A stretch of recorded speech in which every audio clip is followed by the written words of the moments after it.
was a huge undertaking. We had all of these portraits drawn in Europe during World War II, and our goal was to find a home for them, either get them to the veteran or his family.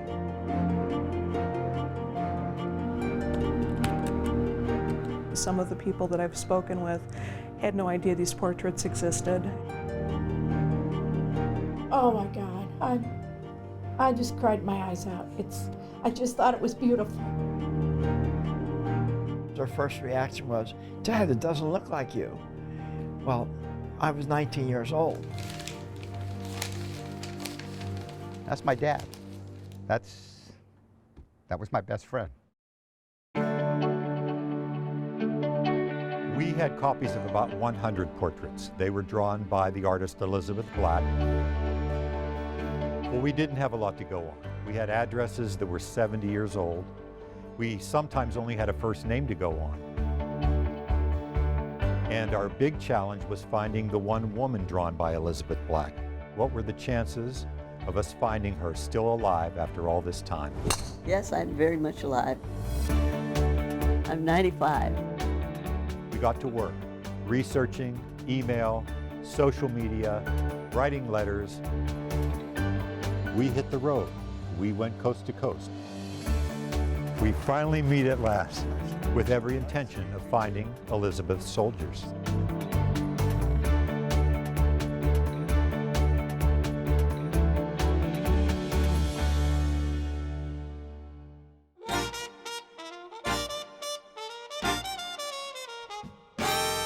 It amazes me that she had the stamina to do that many portraits in a day's time.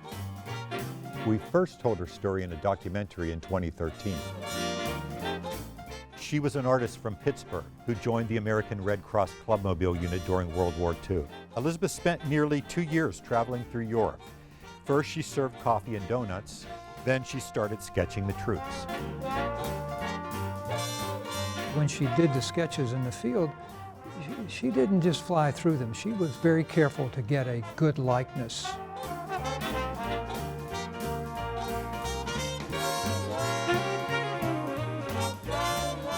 Elizabeth did about 1,000 portraits in all, and she would send the original portraits back home to worried families in America.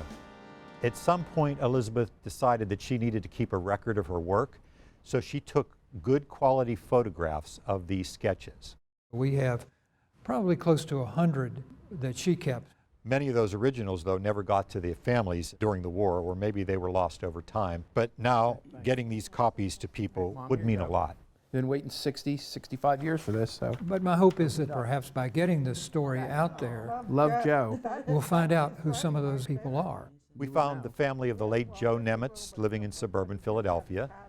Frank Clark, Mr. Clark? Yes. still alive and well, living in Beaver, Pennsylvania. My mom framed it right away and hung it on the living room wall. Some families actually had the original portraits, but they were still glad that we reached out because they'd always wondered, who was Elizabeth Black? Where did my dad meet her? They did not know the story behind the sketch.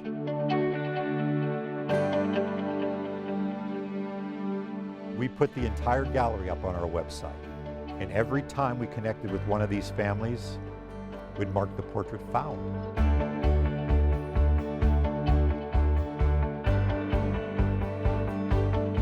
But if we were going to find homes for all these portraits, we needed some help. Hey, David. Lisa Fru Kirano calling from Hawaii. Then we started getting phone calls. I was doing some research on Red Cross Clubmobile gals, of which my mom was one, and found your site. These were calls from amateur genealogists and other researchers. They were volunteering to help us find these families. The first person to reach out, all the way from Honolulu, was a woman named Lisa. And she was interested and dug right in. And on that site, I found Hubert Bell, Richard Hester, and Thomas Rue. She helped close quite a few of our cases. Well, then we started hearing from more researchers. After Hawaii, we heard from California, then Massachusetts, then Virginia and Michigan. And all of these volunteers helping us find these families. I think it's the thrill of the hunt. Kathy Kirchner is our volunteer researcher in Michigan. I looked for the men from Michigan, and in about 20 minutes I found both of them. and I just kept going from there.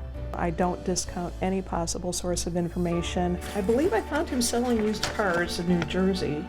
I have found people in the phone book that are still alive, Mr. Gallagher in Toledo being one. My most rewarding find was Johnny Tanner's daughter. She was 2 years old when her father was drafted, and she never saw him again because he was killed. He never came home.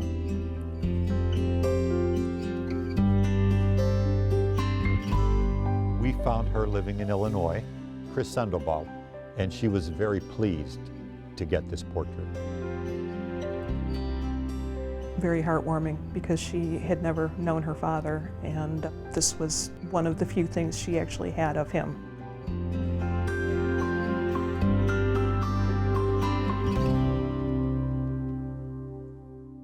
So unfortunately, I found his obituary on the internet. We knew when we first started looking for the guys in these sketches that mostly what we were going to find were obituaries. But we were pretty excited to hit the road for Philadelphia because we'd actually found one of these guys alive and well at the age of 89, Meyer Bernstein. Nice to meet you. Really. Nice to meet you too. I was skinny. I went into the service, I weighed 137. Oh my God! How about that? It still fits! Oh my God. Look, it still fits. Wait. These are perfect. That's amazing. Well, that is going to be a little... Oh, his whole family was there. His wife, his daughters, his grandchildren. And I just wanted to bring them back to you. Oh, my dog tags. Meyer Bernstein had a very clear memory of Elizabeth Black, and he remembered posing for that portrait during World War II. Once I saw the picture, everything came back to mind. He also told us the story of what he went through right before that. He had been a medic, and he had seen some of the worst. We constantly moved the state with the front. We had gone through a very serious 2 weeks of intaking of a lot of patients in Holland, young men with their legs off. One of the men that was very ill and was dying, and I was attending to him, and he jumped up, put his arms around me, and died. And they actually had to pry his hands off my neck. And it was a very difficult time.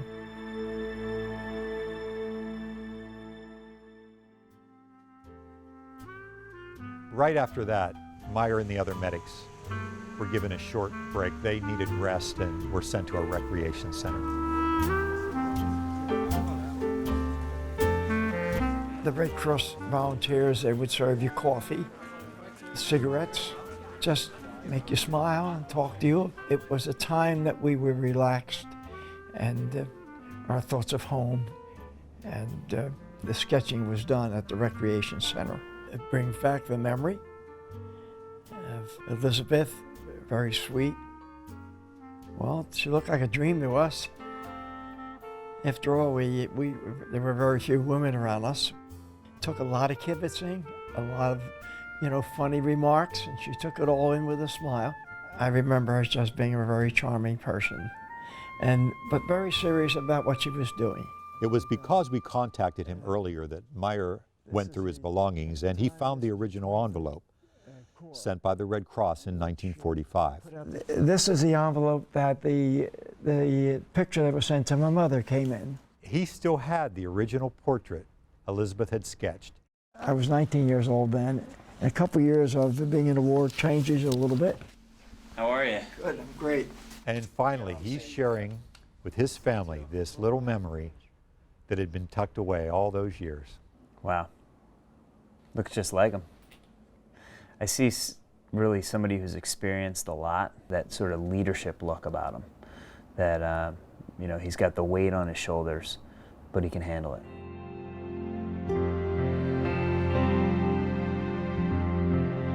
He's very patriotic, my dad. His country means everything.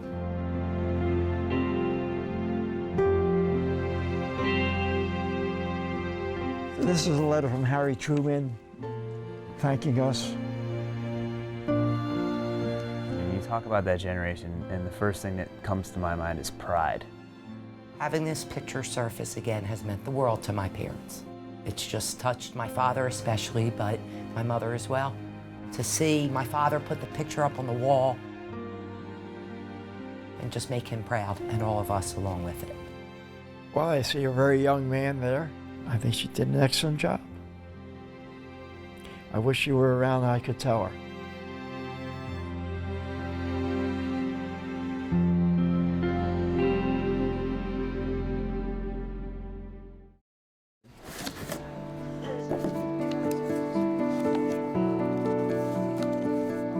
By now, the project is really picking up speed. We were finding families in just about every state.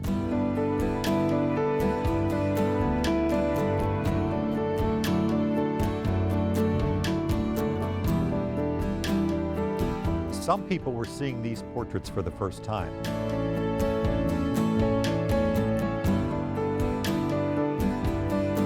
Others had had them in their home for years.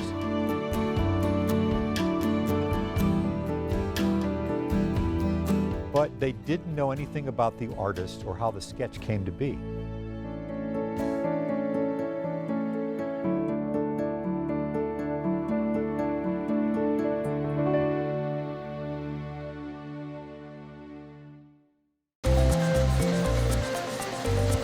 The documentary and the portrait project were starting to get a lot of media coverage.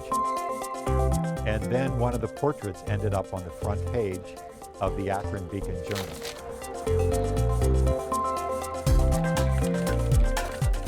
I got a tip from a reader who said, you got to check out this website. It's really cool. There's somebody on there from Akron. You might want to pursue that. So I called WQED in Pittsburgh and said, do you have any information on this particular person? Bob Dyer, the reporter in Akron, was calling about Paul Ross. His nickname was Bud. Well, Mr. Ross was deceased, but we had gotten information about his daughters from our researcher, Kathy, in Michigan. Bud Ross was actually a pretty easy one. He did not leave Akron, so that was where I started my search, and I was able to very easily find his daughters. My phone rings one day. And I asked her if her father's name was Bud Ross. I said, yes, it was. You have to be careful calling somebody out of the blue like that. Guess I'm pretty trusting. No, I didn't think it was a prank. Well, she didn't hang up on me. Hi, come on in. Hi. We're so excited. I know, this is really nice. And that's how we got to meet all three of Bud Ross's daughters. Oh, I see you brought some stuff. Yeah. Debbie, Linda, and Denise. Just the fact that Dad is so alive to us again. Right. I think that's what it is. Dad is alive again. And she made him happy. Elizabeth had sketched Bud Ross at a field camp in Holland, and his daughters were very moved that his portrait turned up like this. He was 20 years old at the time of this, not married yet. Oh my gosh, it's perfection. Very much. It really is. It is him exactly. And it's just truly astonishing. On top of that, a reporter from a major newspaper covered the story. The call from you guys just knocked her off her feet. I went out there about an hour later, she was still dancing on air.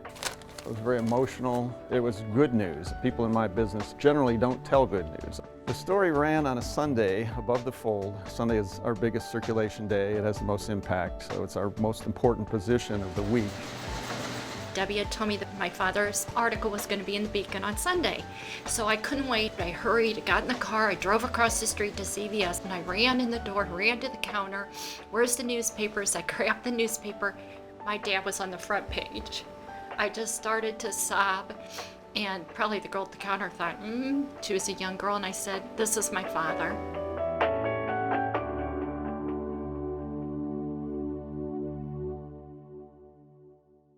The whole experience was really an opportunity for these sisters to appreciate what their dad did during the war.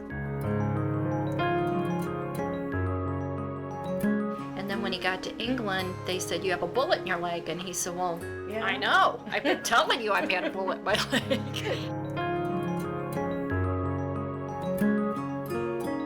Every time a soldier posed for Elizabeth, he would sign her autograph book, and there are about 1,000 signatures. Bud Ross is one of them, and his daughters really got a kick out of seeing what he wrote. Oh, that's neat. He wrote, thanks a million, PFC Paul V. Ross. And my father always said that, thanks a million. So when we saw that, we said, oh my gosh, that's what Dad always said, thanks a million. So he started to say that way back when he was that age.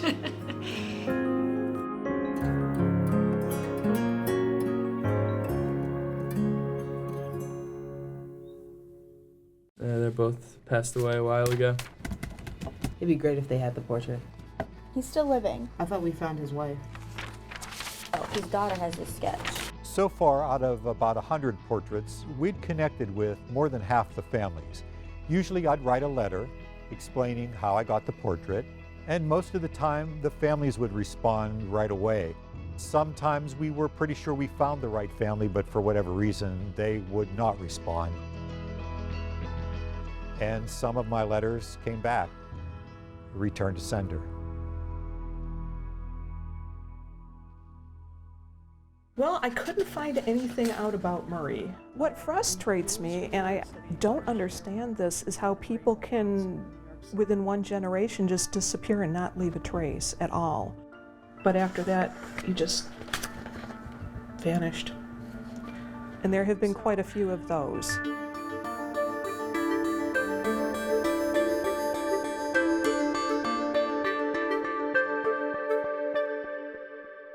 But for every disappointment, we have success. Like in San Francisco. We wish you all a very pleasant stay here in the San Francisco Bay Area. Down here.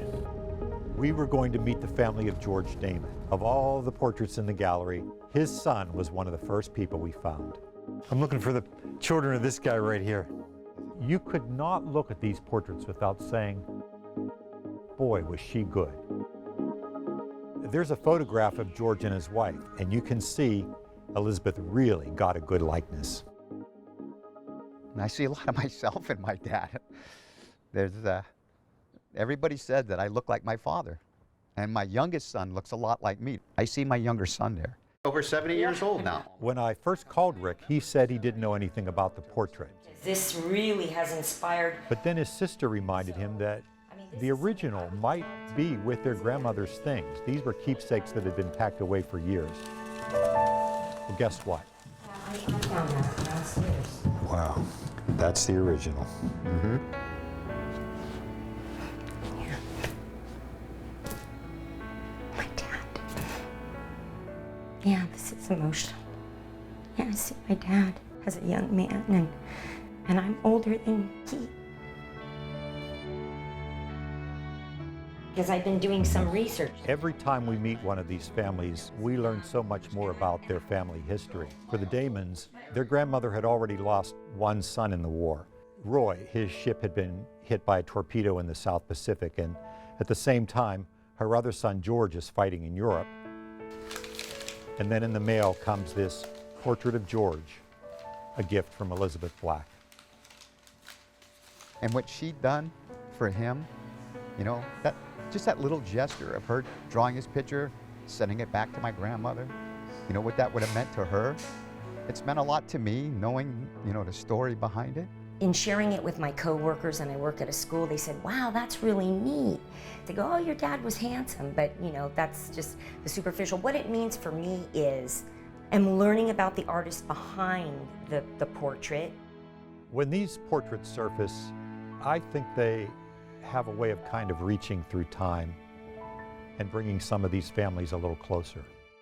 I'm grateful, my sisters are grateful. I feel honored, you know, that he was one of the lucky ones that was chosen to get her to draw his picture. She was a very selfless woman. How do you say thank you? How can you put into words how you feel?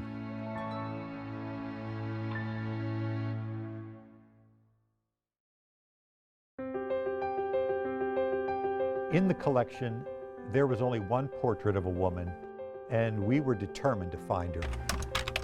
All we had to go on was a nickname, Lulu. It was right there on her lapel, but we didn't know her full name. My name is Mary Lou Chapman.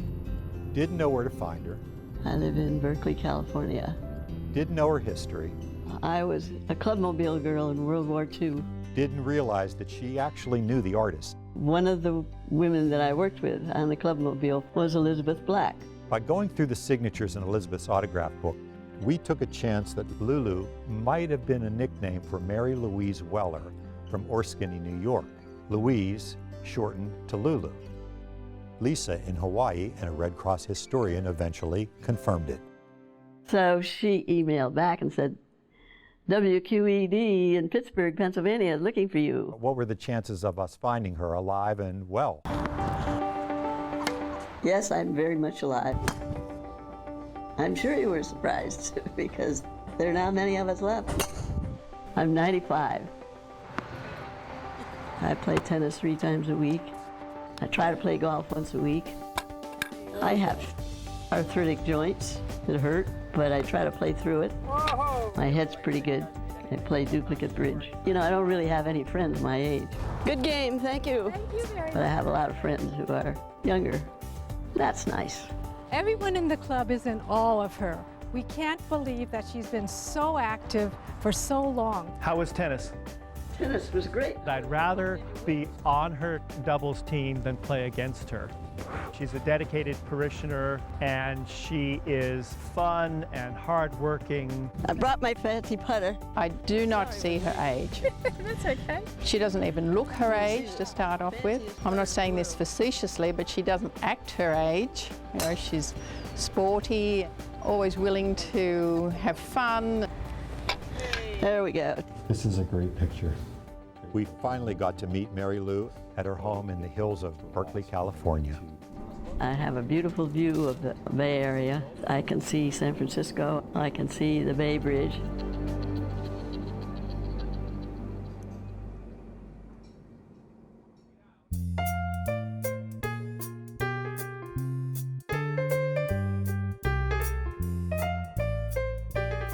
I was in World War II as a Red Cross donut dolly. We served donuts and coffee to the troops. Her memories are very clear, very warm, especially when she reflected on the women she worked with in the Clubmobile. That group was a really, really nice group to be with. Edna was the southern gal. Dottie Bargelt, she was a blonde from California. And then there was Elizabeth Black, who was from Pittsburgh, Pennsylvania. Tall, slim, pretty girl who was an artist. She was very ladylike and sweet and nice, certainly somebody that you respected. We had a lot of work to do, you know, making donuts and serving. And also we had to be hostesses friendly with the fellows and talk with them. That's what the fellows wanted.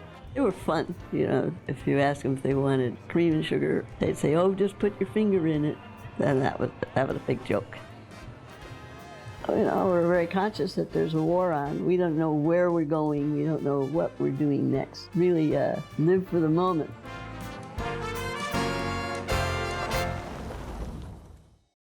At one point, she brought out her dog tags, but these were not the original dog tags. These were replacements. And she had a story why. And one day, this one fellow who came there a lot, could he take my dog tags with him on his airplane mission over Germany? You were not supposed to ever take your dog tags off once you were issued them. But he kept insisting, finally said, okay. Well, he didn't come back. And then 2 years later, as the war is ending, the Red Cross sent Mary Lou's Clubmobile unit to help with American soldiers being released from a German POW camp. Who should come up to the Clubmobile but the fellow who had taken my dog tags with him. I couldn't believe that he was there. I said, where are my dog tags? And he said, at the bottom of the North Sea.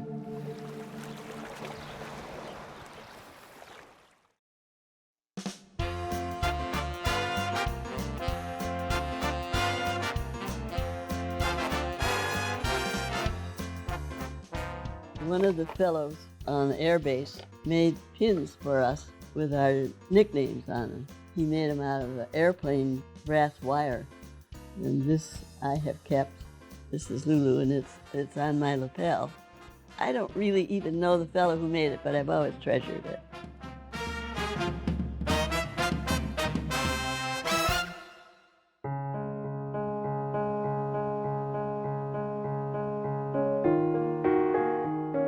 After the war, Mary Lou married a Red Cross doctor and settled in Berkeley, California. She continued working for the Red Cross and still volunteers for them today. And we did put her in touch with John Black, Elizabeth's son. Fascinating thing is that I learned from Elizabeth's son that they had lived in Berkeley while I was living here. But there was no way in the world she would know that I was in Berkeley. It's too bad. It would have been fun if we had resumed our friendship. But now she has the portrait that Elizabeth sketched during the war. Through the years, her original got lost, but we were happy to bring her this really nice copy. I'm happy that I have it. And I think it reminds me of the era. You had a certain kind of responsibility, I think, in our lives that we kind of comes through in the faces. We look determined.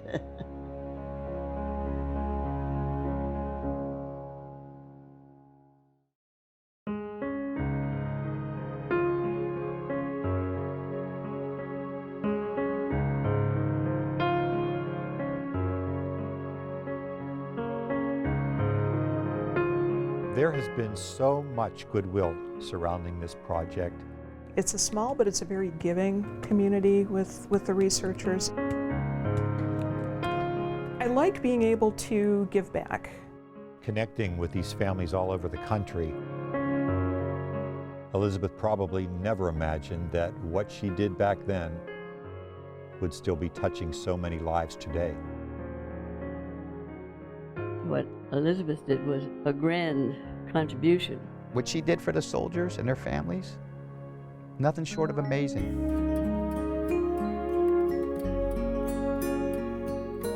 It was just wonderful to have someone who was doing something that you knew would be a joy to your family. I think what she did was beautiful, and it's a shame all these years that it went unnoted. If you can do a good deed that's recognized 70 years later, that's about as good as it gets. I wish I could meet her. Me too. I wish I could just say that, you know, you've brought our dad back to us again.